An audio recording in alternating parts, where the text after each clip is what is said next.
People doing extraordinary things to help others. If he didn't do what he did, we would have died. Heroic acts that have sometimes meant the difference between life and death. And he was just crying, "Don't let me die, don't let me die, save me, save me." Amazing acts of courage. It was just a natural reaction. This guy needs help. Captured on dash cams, CCTV, and mobile phones. Incredible stories from the UK. He put his life at risk just to save me. And across the world. Mayday, mayday, mayday. All the people that assisted with my rescues that day are my heroes. We genuinely owe our lives to him.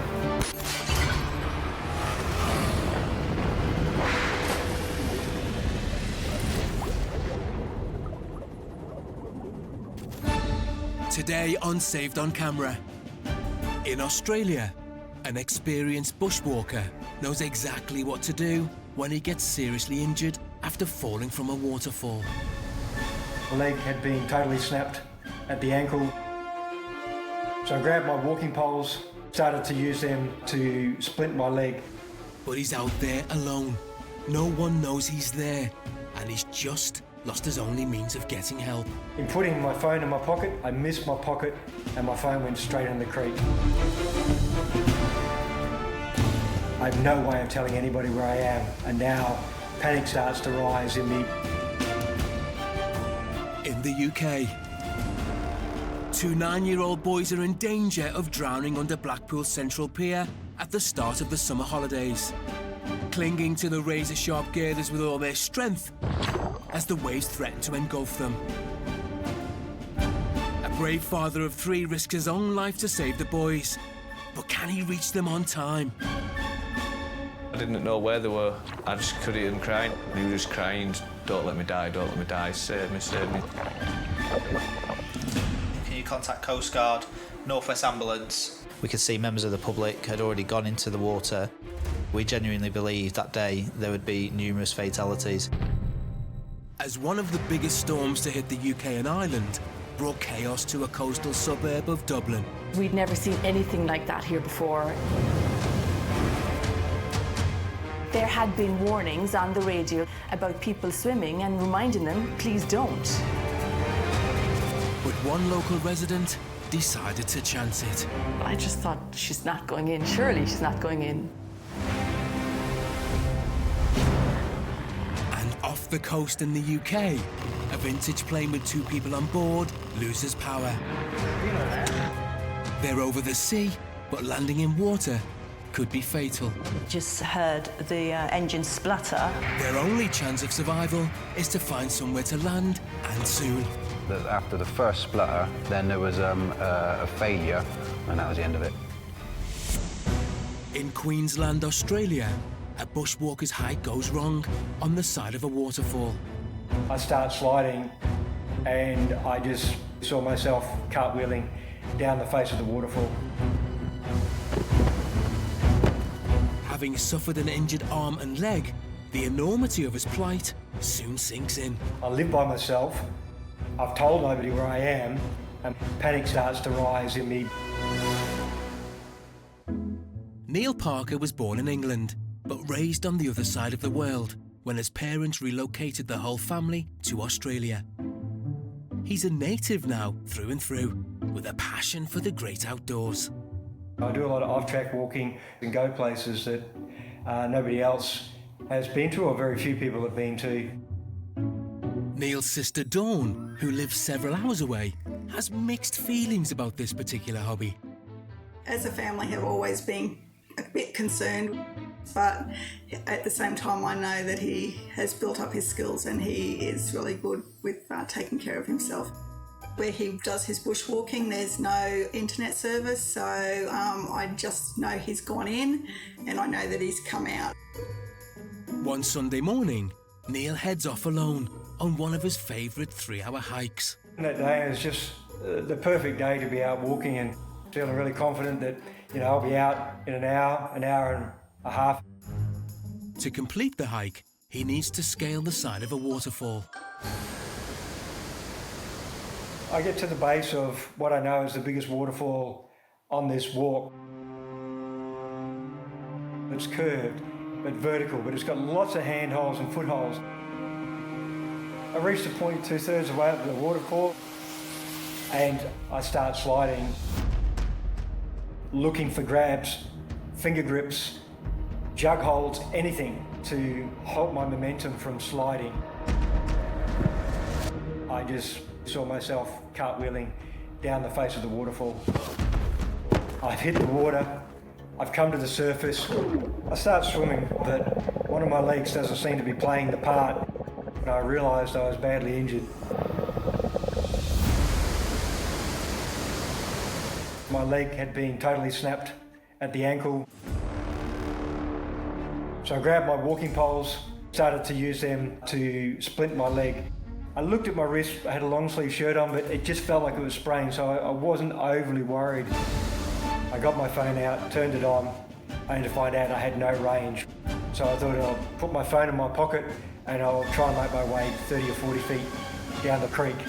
In putting my phone in my pocket, I missed my pocket and my phone went straight in the creek. I have no way of telling anybody where I am, and now panic starts to rise in me. I live by myself. I've told nobody where I am. The first person that's going to notice I'm missing is my boss Monday morning when I don't turn up for work. Stranded, with no communication in the middle of the Australian forest, with no one looking for him, things are looking bad. It's getting dark and I think I now have to find somewhere to bunker down for the night. Later, Neil's hope of a rescue quickly fades. This is not the right location for these guys to be able to find me at night, and I'm under deep canopy.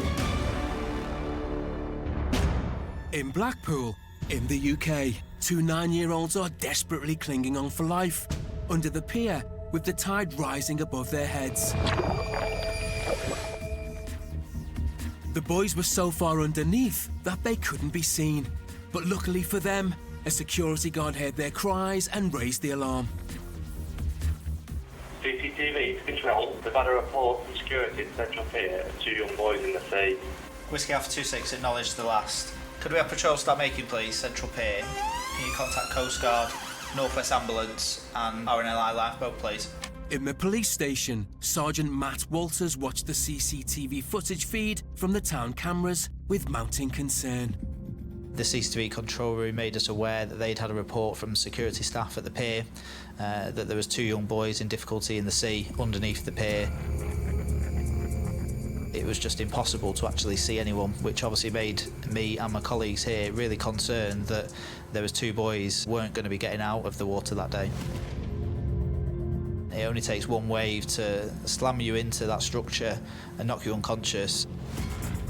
Sergeant Walters can only wait and watch as the emergency services rush to the scene. The boys had been in the water for several minutes, buffeted by the waves, getting colder and colder.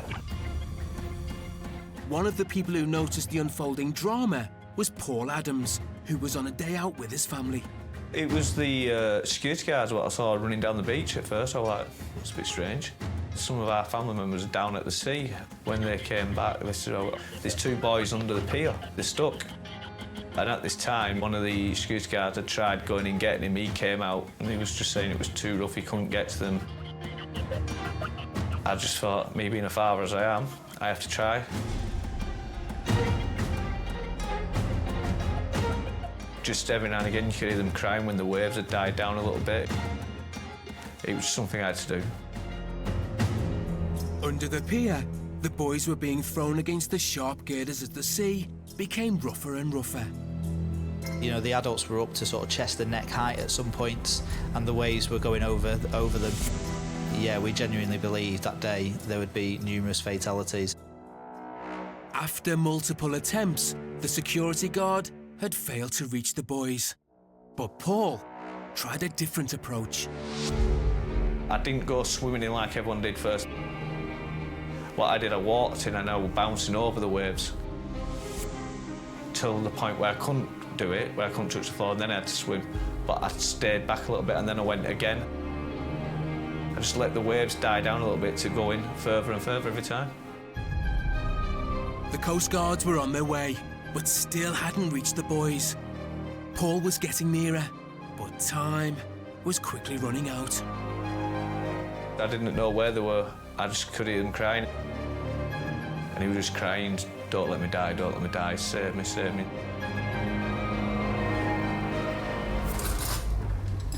Hi, you alright? Yeah. Did you have a good day at school? What do you want to do? Do you want to make some butties for tomorrow? Yeah. For your packed lunch? Yeah. The Kitson family had recently relocated to the seaside town of Blackpool. We'd just moved to the area.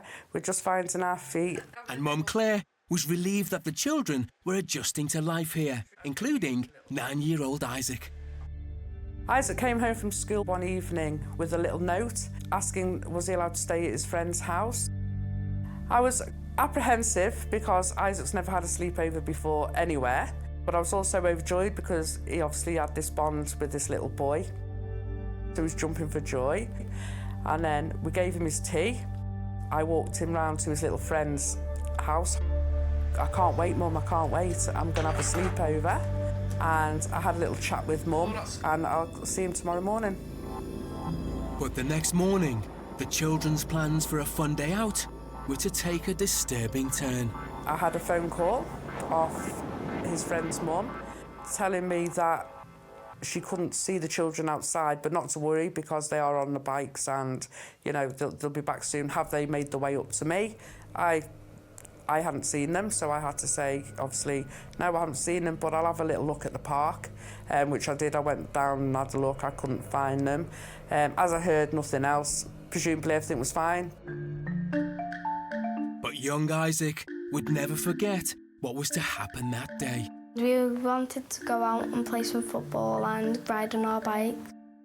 We saw these two boys I didn't know my friend did, and he said for us to follow them. I didn't know where I was going, I was just following them. Isaac and his new friends ended up at the beach, where their games became more dangerous and involved going into the water. We walked over, we put our feet in up to our shins, and then there was a big wave, and then the wave took me over and then pushed me back out. I couldn't swim, and the waves were proper strong. With both boys unable to swim, they were now stranded and in extreme danger. We could see members of the public had already gone into the water, wading in the low tide, looking for these boys. It's very brave. Going in the sea at any time, whether the water's calm or rough, is dangerous. But Paul was determined to save the boys. It was rough. We were rough, but I was doing it and I was coming out with all of us. Isaac and his friend were struggling to hang on any longer as the cold and the buffering took its toll. I was panicking and I kept on bobbing up and down. 3 seconds down, 2 seconds up, and kept on struggling, feeling like I might die.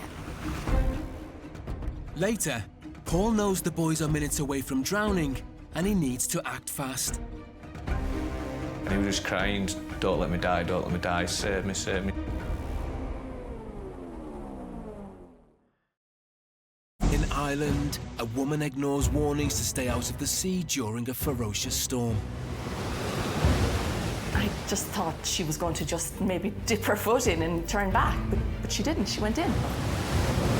Prompting a dramatic race to save her.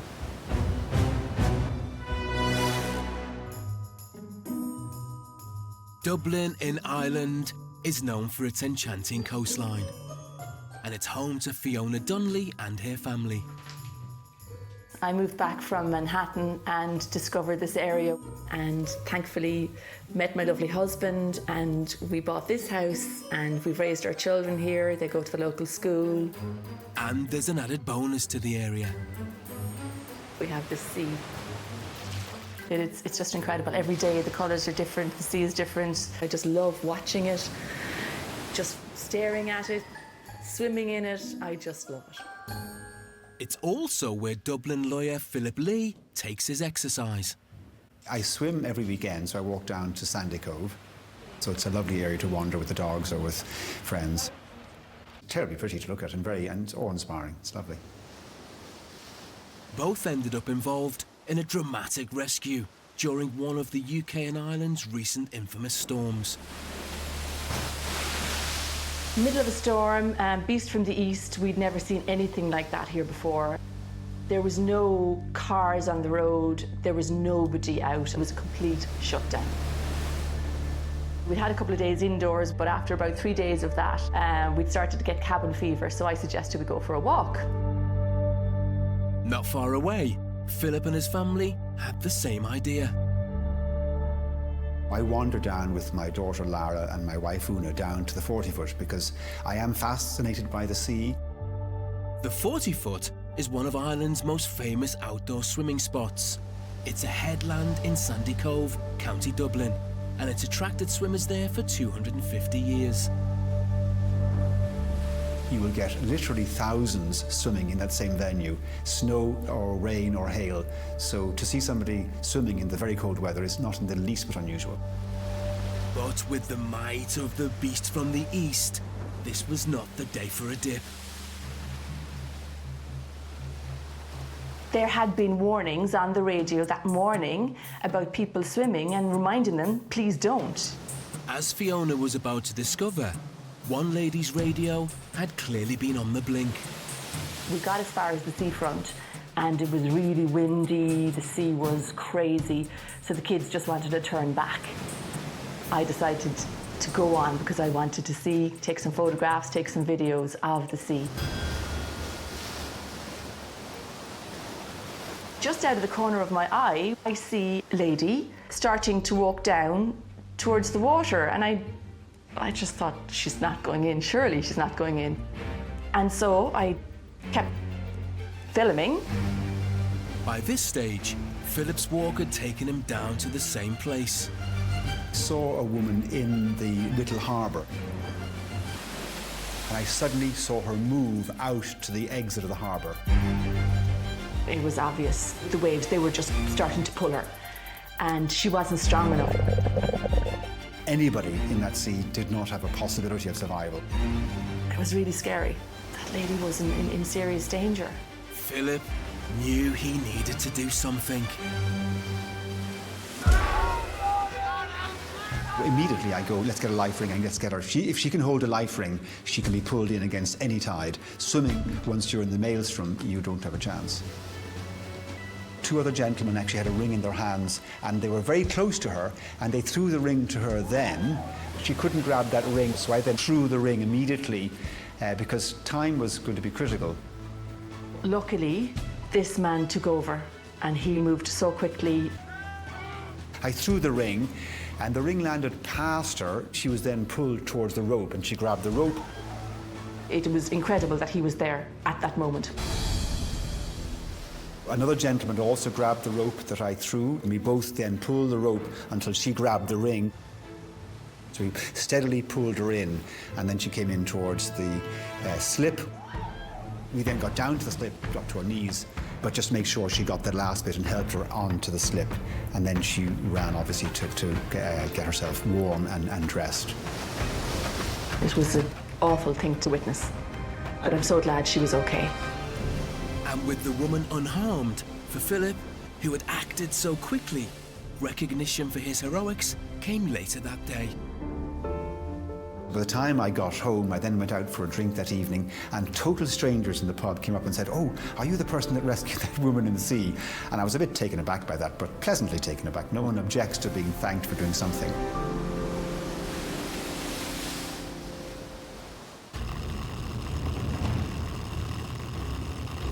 A vintage airplane is in trouble over the UK coastline with 2 people on board. The engine has stalled and they're falling out of the sky. The pilot needs to make an emergency landing, but the only option is on a beach full of holidaymakers. So I braced myself and just hoped for the best, but I actually thought, OK, this is where we're going to land. Zach Rocky is a 47-year-old airplane enthusiast from Devon and has been flying planes for 17 years. Passion for flying goes back a very, very long time, since literally before I can remember. It's what I'm about. I love it. I love how they work. I love how they operate. I've got to understand how they operate, aerodynamics, what keeps them in the air. And I always knew I was going to fly. One of Zach's favourite planes is this vintage 1930s French light aircraft. I love the look of it when it's together. It's a head turner. It's a nice machine to be in. It makes you feel quite good about yourself being inside it, in the military colour scheme as well. It's an open cockpit aircraft, and just to be bimbling around over the Devon countryside, looking out the window, counting swimming pools is wonderful. Trudy Spiller is also a vintage aviation enthusiast from Devon and has been flying with Zach for 3 years. I will do any adventure, I will go anywhere and try everything once. Zach normally is quite a wacky, off-the-wall character, full of beans, a joker, just fun to be around. But when he gets into the aeroplane, he's a mature Zach, and you feel safe in his hands, and he's very professional. The pair had made plans to visit a special vintage air show. I'd been invited by Bodmin Airfield. There was an event going on down there, and they were marking the end of World War I. Asked if I'd like to go down. I've known Trudy for quite a while, and I phoned her up and said, it's actually going, the weather looks fantastic, I will be taking it there, would you like to come along? And she said, yes, please, let's go and do it. She hadn't had an open cockpit experience before. She really wanted to have that experience and come along for the day. They set off from their hometown in Branscombe, enjoying the flight in the open cockpit plane. But I was never once nervous. A lot of people will say, no, I'm not going up in one of those. But for me, I didn't think like that. The conditions were really good, actually. It was the first sunny bank holiday of the year, and it was incredibly sunny throughout the whole weekend. We got really, really lucky with the weather. So we got the sort of lunchtime and hung out. You literally show off your planes. There are numerous others, other people with them there. And then we thought, nearing 4 o'clock, we thought we'd decide we'd head on back. So, after an enjoyable day at the air show, the pair set off on the flight home. Went on a bit of a scenic trip. Was gently make our way back and taking the whole Jurassic coastline all the way. It was stunning. It's a beautiful flight home. Everything was well, we were enjoying it. But things take a dramatic turn on the final stretch of the journey. Just heard the engine splutter once and thought, OK, he's just slowing down maybe because we're going to go up on an incline soon. I first noticed it, I think, the same time as Trudy did, actually. It was around about as we came around the edge of Budleigh Salterton. I put on more power for the climb out. It didn't do what it was supposed to do. It didn't increase the RPM as I was expecting it to. And then I started to think, though, there's an anomaly here. So I put in full power, and it didn't quite do what I wanted to do. So I backed off of that and just thought it would cruise on. And we did cruise on for a bit of a ways, and then there was a bit of a splutter. Do you know that? On the beach? It's close to. And then after that, after the first splutter, then there was a failure, and that was the end of it. And it cut out completely. It just went silent, and then you're gliding. At that point, I looked back at Zach and said, Zach, in a worried way. He didn't answer. We couldn't talk to each other, obviously. There was nothing I could do to help. At the point of complete failure, the best reaction, my own instinctive one, which I was quite happy about, is don't panic. That's pretty much the best thing to do at that point. Panicking is not going to help anybody.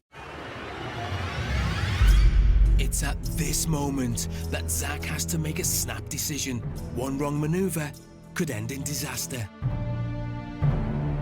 It started spluttering and I chose somewhere.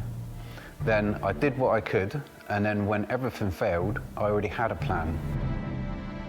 Because getting it wrong can either kill me or somebody on the ground. Inland was not an option. It looked uncomfortable. There was a lot of trees, forestation. All Zach can do now is head for the nearest strip of land, a beach. It doesn't sound good, does it? No, he's landing on the beach. So I braced myself and just hoped for the best.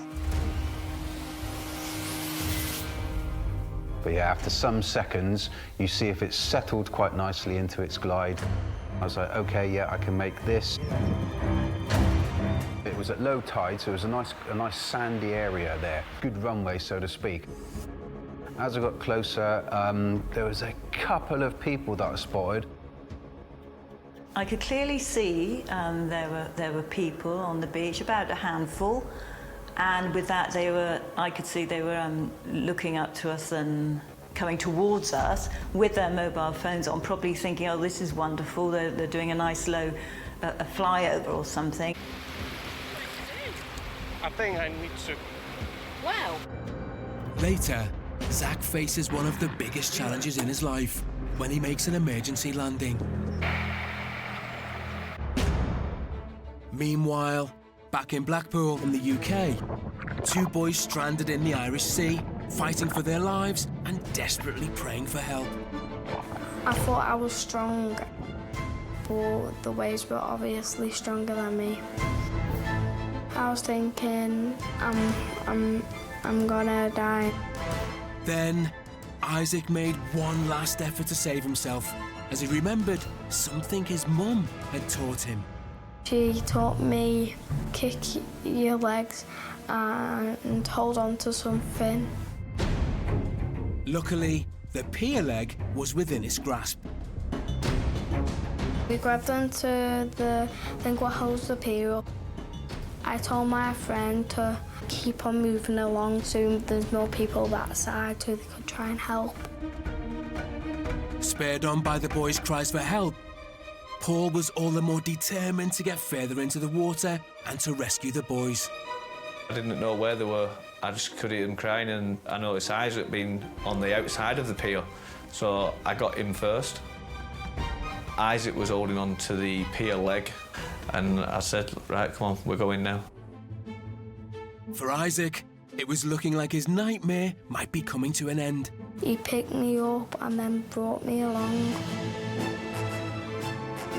Isaac held on to me like he never wanted to let go of me, like.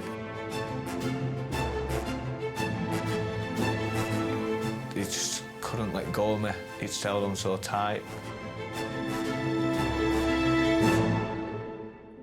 When I came out with Isaac, I gave him straight to Paul, who's part of our family.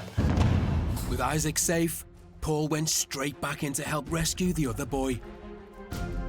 As I got to the other lad, I had to swim out to him because he was a lot further out. He tried grabbing me straight away, and I'm like, just 1 minute, let me just get my breath. Got my breath, I went, right, come on, we go. But I've come back out and there was someone in the water who took over the second child. The second man was the security guard who had raised the alarm.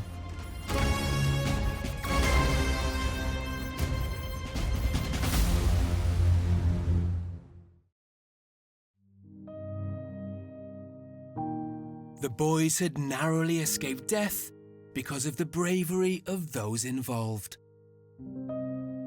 Had the security guard not heard the cries for help, had there not been security working that day on the pier, had it been a bit of a quieter day in Blackpool midweek maybe, we genuinely felt from watching the footage that it would have been a different story had them members of the public not acted.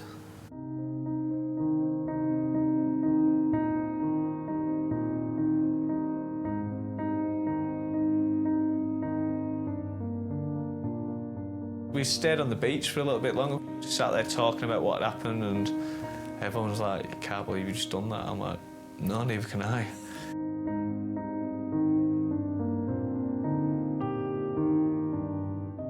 It was a few days after it actually hit me that I'd saved 2 boys from drowning.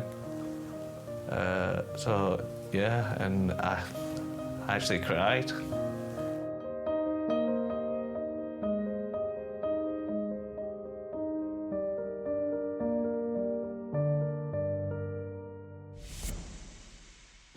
In the Australian outback, a bushwalker finds himself in serious trouble after falling from a waterfall. I was badly injured. My leg had been totally snapped at the ankle.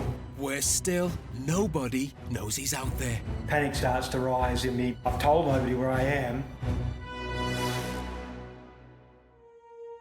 But the alarm was raised when he didn't show up for work the next day, and his sister Dawn received a call.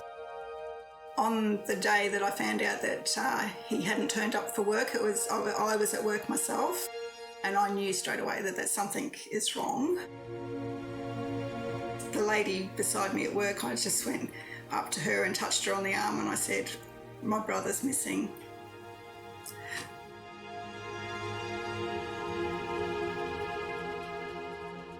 She took me to the nearest police station. They took all the details. The police helicopter went out, but they didn't find anything. That night, I did feel that maybe he might have died. The next morning, police handed the search over to Air Rescue, a division of the Queensland Government. Greg Beer was on duty. He didn't have an emergency locator beacon with him, so we weren't getting any signals. It was really a needle in a haystack. In the outback, Neil knew he would need to play a part in his own rescue. He had already crawled over 3 kilometres of terrain with a broken leg, but he must push on and find a clearing. I dragged myself the last 50 metres across the rocks to the gravel road track. We were 10 minutes from deciding to go back to base and refuel, where our rescue crew officer in the back of the helicopter sighted something. It was Neil, and he had a colourful type jacket, and amazing that we saw him. And he flew straight across overhead, and I thought, hallelujah. Elation, I guess still now, it's still a very teary moment to realise that I've been found and all my effort to get to this location has worked.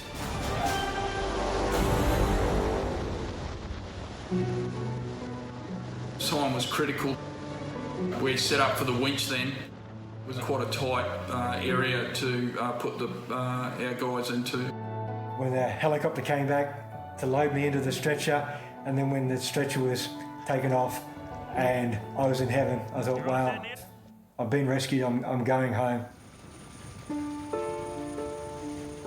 Neil's ordeal is finally over, and his family received the news they've longed for.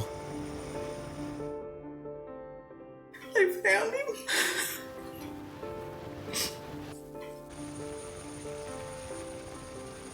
It's such a relief.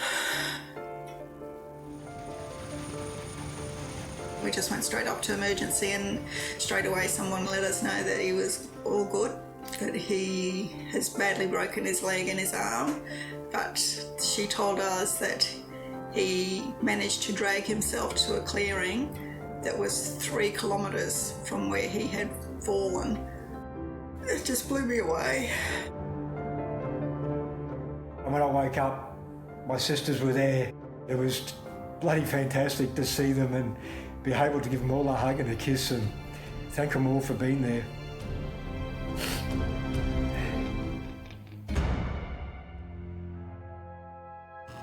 Back in the UK, Zach Rocky and his friend Trudy had been on their way back home when their vintage aircraft suddenly lost power. We heard the engine splutter. Time has run out and they can't avoid an emergency landing. Something wrong. People, you better clear the beach. But they're heading towards the beach and a difficult approach. So it was a sudden bang and then boom, boom, boom along some other rocks and the sand.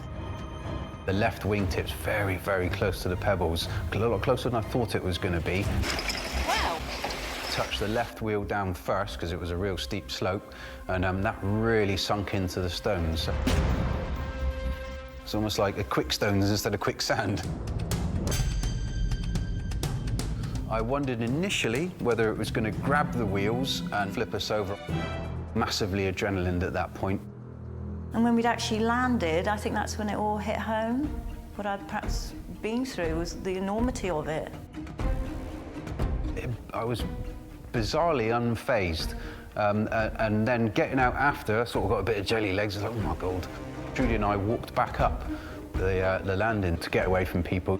To the point of touchdown, almost kissed the ground. Thanks for letting me back on.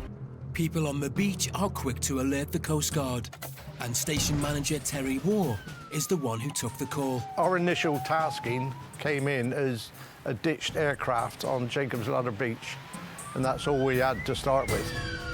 It is very vague. You're thinking all the way down, I think, oh, what are we doing? Have they crashed? Are there injuries? Until you get there, you don't actually know what you've got. I could see with binoculars that the two people were out of the aircraft. That was great. The aircraft was still in one piece and upright, which is something we didn't know about until we got there. It could have been upside down.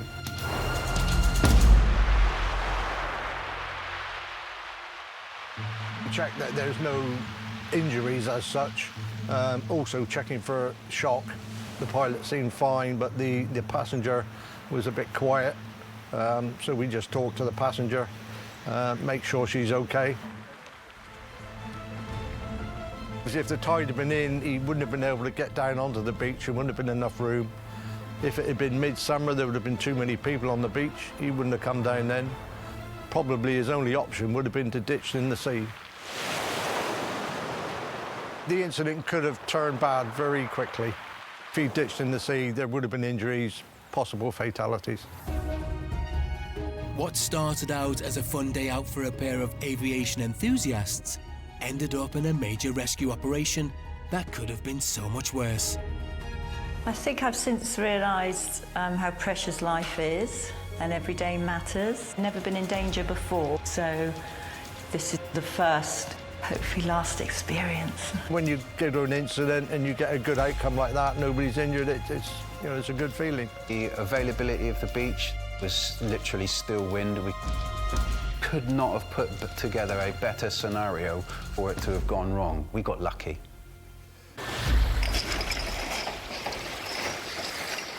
Thankfully, no one was injured, and even the plane survived intact. Today, 6 months after their crash landing, Trudy and Zach meet up with Terry the Coast Guard, who rescued them off the beach. Terry. How are you? Terry, nice to see you again. You too, sir. You too. Remember Trudy? How are you? Yeah. Just, I can remember. I don't think I'll ever forget it. Was you expecting to see this sort of an aeroplane there? No, but there you go. Yeah, when you see plane, I think, oh my God, we got a passenger airline. That's right. Yeah, quite. Amazing bit of flying. Because you wouldn't have known until you got down level with the beach, the sort of slope on the beach, would you? No. I was hoping for the sand. I was aiming for the sand. Right. That was the flattest part. Yeah. But the 4 or 5 people that were there, they went to the shoreline. So it was like, I can't do that anymore. Stones. But yeah, we got away with that one. Beach wheels, that's what I call them from now on. I do. Yeah, there's not many aircraft I think I could have actually made that with, apart from this one. In fairness, yeah, some of the other things I've flown, they weren't going to manage that, not at all. When I heard the engine cut out, that was all. That's when I knew that wasn't right, and the spluttering. So, I sat there, and not at any point did I think, oh, this is it, I'm going to die. I knew Zach would get it down. I really kind of phased out, and that was my first experience of shock, probably. Yeah, it's like you said, you were in shock. You just wanted to sit down, and everything comes flooding back to you, what you've just done and what you've just been in. Yeah, I was shaking. And when I first I went on a flight again with Zach, that stomach, the feeling came back, to be honest. Yeah. Are you having fun, though? Oh, fun. And she went over and touched the airplane and gave it a little stroke. And I even said I offered her if she wanted to go flying again. I think she might do. She might do, in this aeroplane. Maybe one day I'll sit in as a passenger again. Earlier, we saw 9-year-old Isaac saved from drowning under Blackpool Central Pier.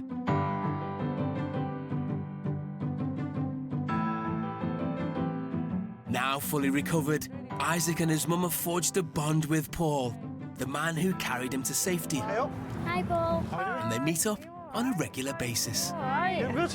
Yeah. You alright, yeah? Yeah. Good, good, good. How are you doing? Bit mad being back here. Yeah, but it feels strange, doesn't it? It does. It does a little bit, yeah. Well, if it wasn't for you, we wouldn't be sitting here with Isaac. Yeah. I think it was a brave thing you did, risking your own life when you've got your own family. You know, you just went in and got them, and I can't thank you enough for doing that. That's going above and beyond. The main thing was getting you out.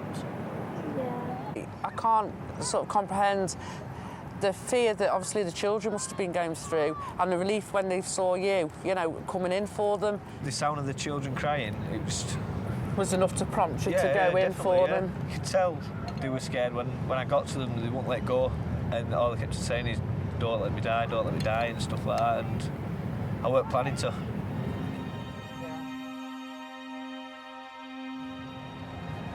Like, looking down now and seeing children in the water, the parents are nearby, but they don't understand how quick the tide comes in. That day the tide came in so quick, it was unreal. Think a little bit more about if I couldn't have got to them, what would have happened, and then I went through a point where I was thinking, perhaps I might not come back out. There'd have been 3 of us. Very scary. How do you feel about being down here?